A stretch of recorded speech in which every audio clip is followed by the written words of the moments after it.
The first crack in my marriage didn't sound like a scream or a slammed door. It was quieter than that. It was a missed call, a delayed reply, a sudden change in tone when I entered the room. For years, I believed my wife and I were solid. We weren't perfect, but we were stable. We had routines, shared responsibilities, inside jokes. I trusted her the way a man trusts the ground beneath his feet, without thinking twice. That was my first mistake. It started with small inconsistencies. She began guarding her phone like it held state secrets.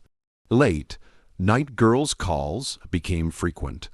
Her smile at texts wasn't the same as the smile she gave me. I noticed, but I didn't confront her. Love makes you hesitate. It makes you doubt your own instincts. I told myself I was overthinking, being insecure, imagining things that weren't there. Then one evening, she told me she needed the car to clear her head. We had argued earlier about something trivial, groceries, I think. She grabbed the keys without waiting for a response. I remember watching her walk out the door, feeling something heavy settle in my chest. It wasn't anger. It was suspicion. An hour passed, then two. Her phone went straight to voicemail. That sinking feeling grew sharper, like a blade slowly twisting. I tried to distract myself, but my mind kept replaying every odd behavior from the past few months. The late nights, the sudden gym membership, the way she had become distant in bed, cold. The call came close to midnight, but it wasn't from her. It was from an unknown number, a man's voice, calm, professional. There had been an accident. My car had collided with a divider on the highway. My wife was at the scene, and she wasn't alone. Those last three words echoed in my head long after the call ended. I drove there in a taxi, my heart pounding so hard it felt like it might break through my ribs. When I arrived, I didn't look at the wrecked car first. I looked at her, and then I looked at him. He wasn't a stranger. I recognized him. I had seen him once before at a company event she insisted I skip. He stood too close to her even now, his hand lightly touching her back, not protective, possessive. In that moment, everything made sense. The secrets, the distance, the lies. She saw me and froze. Guilt flooded her face before she could mask it. I didn't need explanations. I didn't need excuses. The truth was standing right there under the flashing red and blue lights. The betrayal wasn't just about the affair. It was about the disrespect. She hadn't just lied to me. She had taken what was mine, used it to fuel her deception, and destroyed it in the process. My car was wrecked, but something far more important had been shattered long before that crash: trust. And once trust is gone, nothing in a marriage survives for long. The crash wasn't just an accident. It was the physical proof of everything that had been rotting beneath the surface of my marriage. Twisted metal, shattered glass, the front of my car crushed like a soda can. It looked exactly how I felt inside. But what hurt more than the damage was the carelessness behind it. Later, I learned the full story.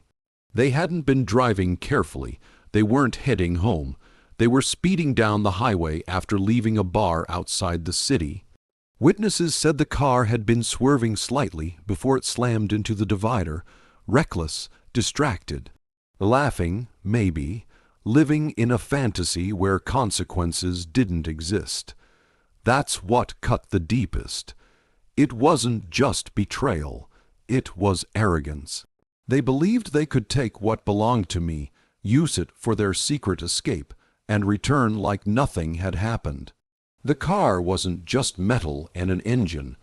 I had worked overtime for that car, saved for it, maintained it carefully. It was something I was proud of, and she knew that. Yet she handed the keys over to another man without hesitation. Standing there at the scene, I watched the tow truck haul away what used to be mine. Oil leaked onto the asphalt like spilled blood. The front bumper hung loose. One headlight blinked weakly before dying out completely. It felt symbolic, like the last flicker of something that had once been strong. She tried to speak to me that night. She said it wasn't what it looked like. She said they were just talking. But people don't speed down highways at midnight after drinking just to talk. And even if they were, it didn't matter. The damage was done. What shocked me most was how quickly her concern shifted. She wasn't crying over the betrayal. She wasn't apologizing for the humiliation. She was worried about insurance, about how we would explain it, about whether I would overreact, as if discovering your wife with another man in your car at midnight was something minor. The lover barely looked at me. He stood off to the side, avoiding eye contact. Cowardice has a certain posture, slightly hunched, hands in pockets, pretending detachment. He knew he had crossed a line, but he also knew he hadn't paid for anything. Not the car, not the marriage, not the years I had invested. They treated it like a mistake, but it wasn't a mistake. A mistake is forgetting to lock the door. A mistake is missing a call. This was a series of deliberate choices: lying, sneaking, drinking, speeding. Every mile they drove together was a decision. Every laugh in that car was a betrayal, and the crash, that was simply the moment reality caught up with them. Recklessness always demands payment. Sometimes it comes in the form of a dented car. Sometimes it comes in the form of a destroyed marriage. As I watched the police finish their report, something inside me shifted. The shock was fading. The sadness was cooling. In its place, something sharper was forming: clarity. They had gambled with my trust and my property, and they had lost control of both. The night of the crash could have broken me. For a few hours, it almost did. I sat alone in the living room after we returned home, staring at the empty space in the driveway where my car used to be. The silence in the house felt heavier than ever. She had gone straight to the bedroom without another word, as if sleep could erase what had happened. I didn't follow her. I didn't argue. I didn't shout. That was the moment everything changed. In the past, I was the kind of man who confronted problems immediately. I believed in talking things out, in emotional honesty, in giving chances. But something about seeing her with him, seeing the wreckage, flipped a switch inside me. Anger was there, yes, but it wasn't explosive. It was controlled, focused. Instead of reacting, I started thinking. I replayed the past year in my mind like footage under investigation. The unexplained expenses, the sudden business trips, the distance that she blamed on my workload. I realized I had been too trusting. I had taken her words at face value because I loved her. Now love was no longer clouding my judgment. The next morning, while she was still asleep, I opened my laptop at the kitchen table. I didn't look at old photos. I didn't read old messages. I opened bank statements, credit card records, insurance policies, property documents. For the first time in years, I examined everything carefully, and I noticed things. Money transferred to accounts I didn't recognize. Hotel charges in parts of town she had no reason to visit. Small amounts at first, then larger ones. It wasn't just emotional betrayal, it was financial deception. She had been building something quietly behind my back. That realization hurt, but it also strengthened my resolve. By midday, the sadness had hardened into determination. I called a lawyer, not dramatically, not angrily, calmly. I asked about asset protection, about divorce proceedings, about what steps I should take if trust had been irreparably broken. I didn't tell him the whole story yet. I just gathered information. Information is power. Over the next few days, I changed my routine, but not in ways she could easily detect. I became polite, distant, observant. I stopped arguing. I stopped questioning her late nights. If she noticed the shift, she didn't mention it. Maybe she thought the storm had passed. She didn't realize the storm had just become strategic. Every conversation we had felt different now. I wasn't listening as a husband trying to fix things. I was listening as someone collecting evidence. Every inconsistency stood out clearly. Every lie felt obvious, and strangely, I felt stronger. The emotional dependency that once made me fear losing her had faded. In its place was clarity. I understood that the man who drove to that accident scene in shock was not the same man sitting at the kitchen table now. I wasn't going to scream. I wasn't going to beg. I wasn't going to compete with another man for someone who had already chosen to betray me.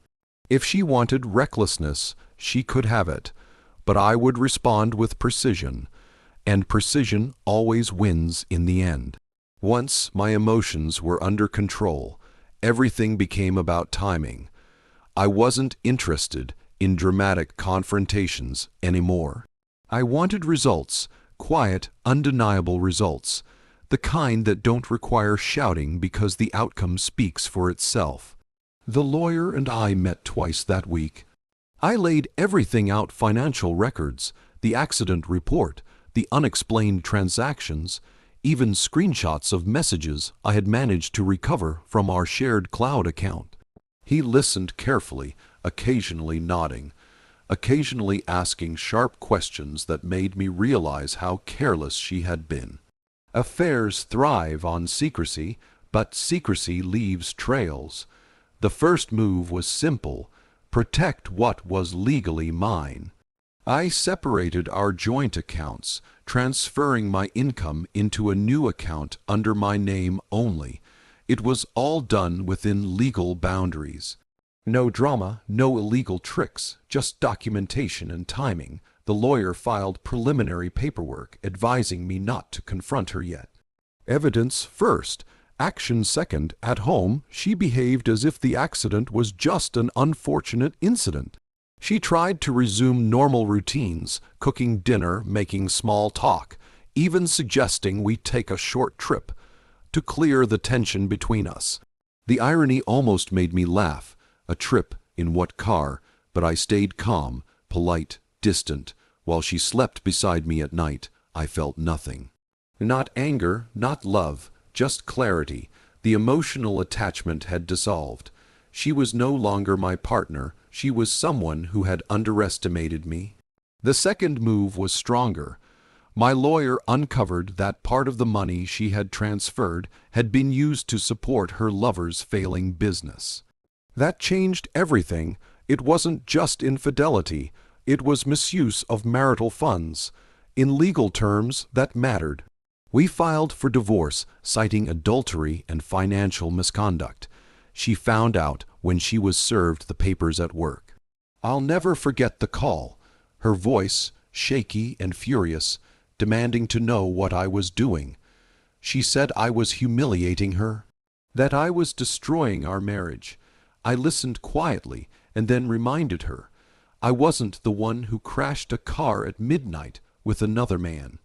The legal process moved faster than she expected. Because I had acted quickly, assets were frozen before she could shift more money.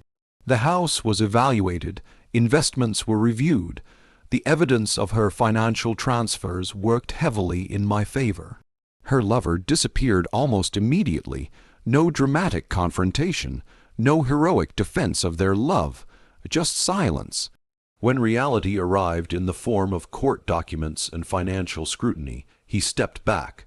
Reckless men rarely stay when consequences become real. By the time the settlement was finalized, the outcome was clear. I retained the majority of our shared assets. The house, the investments, even compensation related to the car accident fell under my claim because she had been driving without my consent for non-marital purposes. When she came to collect her remaining belongings, the confidence she once carried was gone. She looked smaller somehow, not physically, but emotionally. She had expected tears, rage, maybe even forgiveness. She hadn't expected calculation. "I never thought you'd go this far," she said quietly. I looked around the house, my house now, and answered honestly, "You never thought I would fight back." Revenge doesn't always come with shouting or destruction.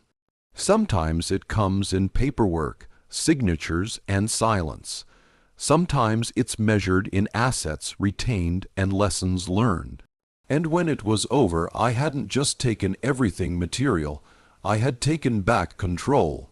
When the final papers were signed, there was no dramatic music playing in the background, no cinematic moment of triumph.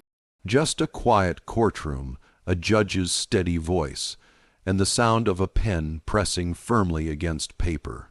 But inside me, something settled, not joy, not revenge, fueled excitement, something deeper, balance. For months, my life had been tilted, trust replaced with doubt, partnership replaced with betrayal. Now the scale felt even again. The divorce wasn't just a legal separation.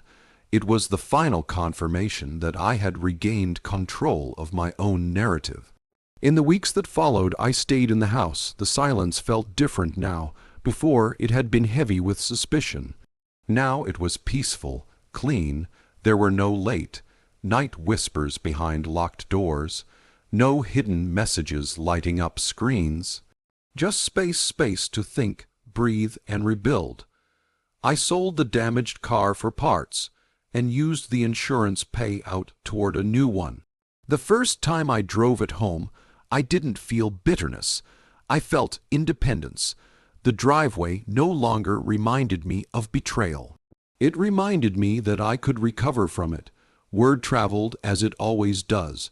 Friends who once treated us as a perfect couple began hearing the truth. I didn't spread it aggressively.